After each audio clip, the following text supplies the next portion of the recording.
السلام عليكم. شارع سوق السلاح مليء بالتحف المعمارية، ومن ضمن التحف المعمارية الجميلة دي هو الأثر ده، هو سبيل وكتاب كوكوليان.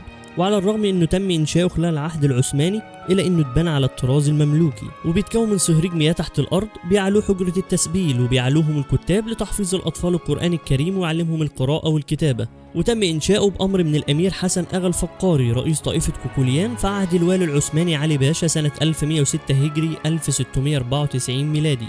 وكوكوليان يعني المتطوعين او اصحاب القلوب الجريئة، وهي طائفة عسكرية كانت موجودة خلال العهد العثماني مسؤولة عن الانضباط وفرض النظام في البلاد واخماد اي محاولات للتمرد او العصيان.